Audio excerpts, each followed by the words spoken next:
turning out of politics, a group of Utah leaders speaking out against new emissions limits. The EPA finalizing their Good Neighbor rule today. It restricts power plants and industrial facilities producing air pollution that is wafting into other states.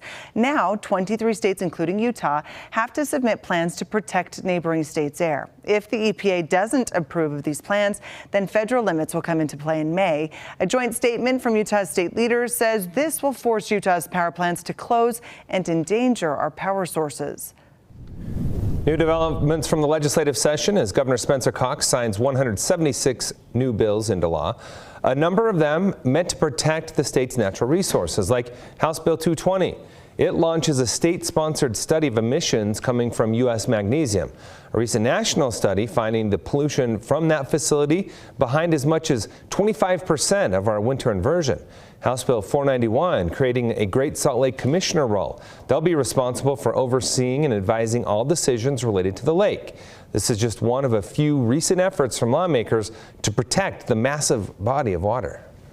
And we just got another $500 million in funding, $500 million last year, $500 million this year from the legislature. That doesn't even kick in until July of this year. Governor Cox saying the Great Salt Lake bills this year add on to efforts from last year, and he believes our state will start to see those efforts paying off soon. Also among the last round of bills signed into law, a bill that will put an end to Unified Police Department. Right now, Unified Police is a separate police agency under the umbrella of the Salt Lake County Sheriff. A number of cities in Salt Lake County spoke out against this move to dissolve UPD, but after Governor Cox's sign-off, it will officially go away in July of 2025. The new law gives affected communities roughly 2 years to figure out how to move forward. Major developments out of Utah County. The man accused of driving under the influence, crashing into and killing 2 Eagle Mountain boys, now facing murder charges. Police say Kent Cody Barlow drove his car at 100 miles an hour into a corral last May, killing these 2 boys here, 3-year-olds Odin Ratliff and Hunter Jackson.